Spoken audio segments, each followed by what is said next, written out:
Good morning, everybody, and I'd like to thank Pablo and the 121 team for setting up this conference. It's always a pleasure to come and present here. So Gold Road is an ASX-listed company. We don't have projects in Australia. Our projects are in Western Australia. And the reason why we attend this conference is our investors are primarily institutional, North American, who come down to Cape Town in February every year, and we get to meet them at this conference.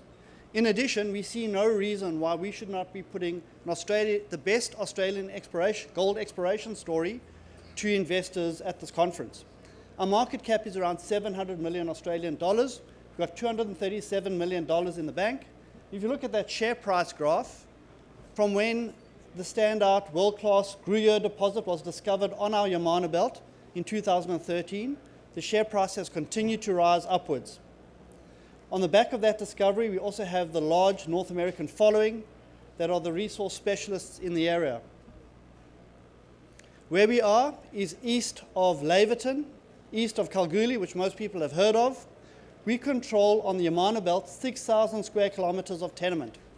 This morning we announced that we had acquired back the 50% of a portion of that tenement held by Sumitomo Metal Mining. Now we control that entire belt except for 144 square kilometers, which is the joint venture we did 15 months ago with Goldfields. Goldfields bought into the Griot project, paid us $350 million plus a royalty to buy half of that project and to manage and build that project on our behalf. That is a 6 million ounce resource and 3.5 million ounces of reserve.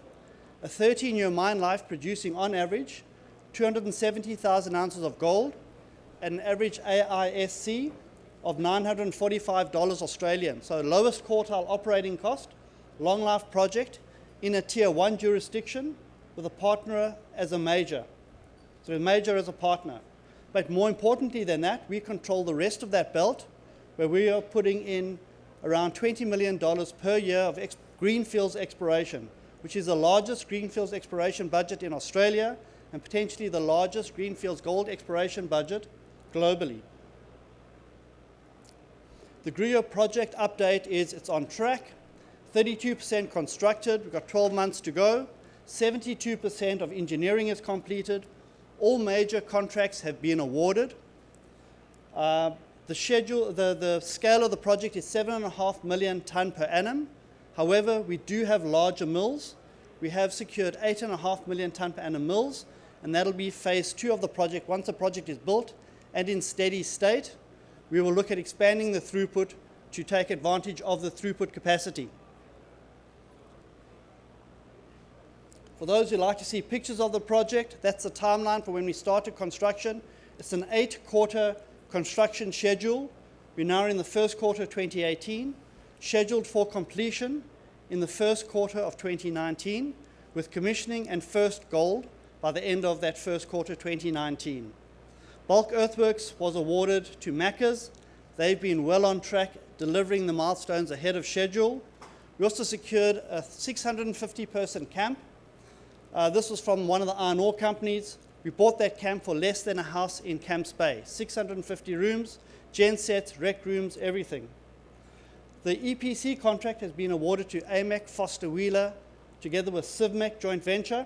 That is a fixed price lump sum contract. So they are responsible for delivering the schedule and delivering to that fixed price cost. That is on schedule as well. We're scheduling, as I mentioned, first gold in the first quarter next year. And the photograph of the airstrip is an airstrip that can land 100-seater jet planes that will fly in from Perth in a flying time of less than 2 hours. But the real excitement for Gold Road is the exploration upside.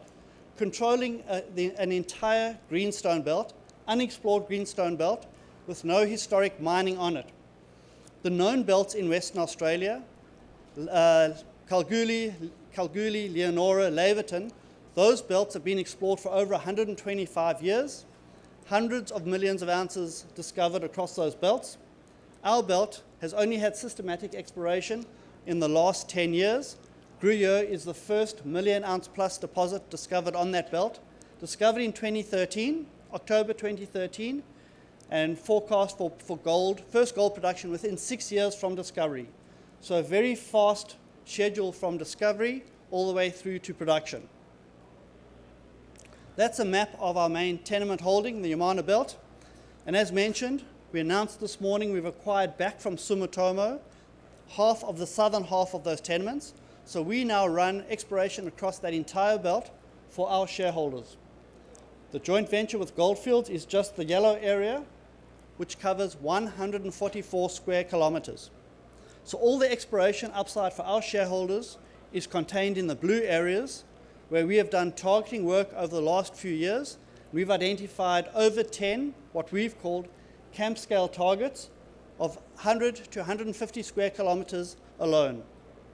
We're now exploring in those camps with very good results achieved in our first few years of doing systematic work within some of those camps.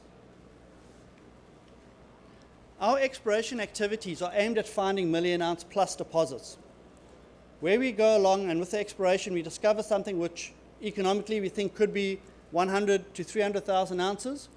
We park it and we move on. Each of our camps, we are looking to find million-ounce plus deposits. This is real elephant country, but in a tier 1 country. All of those activities are looking for those big footprints where we can establish our second mine on that belt.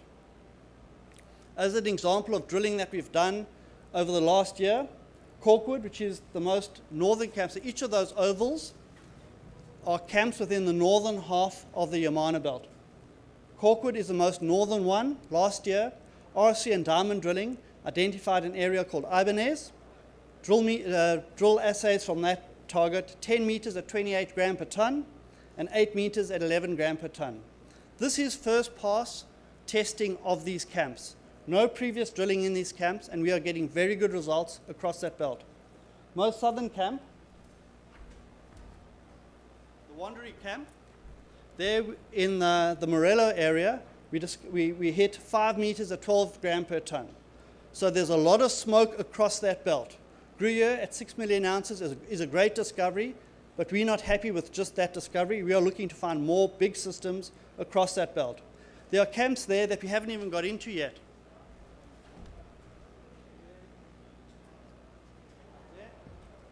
And those are the ones that we are getting access into in 2018 and 2019. True elephant country. We also signed a joint venture agreement over a totally new area to the south of, in the southwest of Western Australia with a new IPO called Cygnus. We are earning into 3,500 square kilometers of new areas untested by spending money with Cygnus to explore this new area. That gives us access now to over 11,000 square kilometers across Western Australia. So in terms of unlocking the value for 2018, obviously Griot will get completed, will get built. Next year, once it gets into steady state production, it'll be generating for us between $80 and $100 billion of EBITDA. We are taking that cash, given that Gold Fields is building the project, we are taking the cash and exploring the Yamana Belt actively. So from a shareholder perspective, the reason to invest in Gold Road is world-class project in Griot, joint venture with a major, a company which is fully funded without any debt, control of an unexplored Greenstone Belt, showing great exploration results already, cash flow generation from next year, so we'll become the first self-funded exploration company which you can invest in. Thank you very much.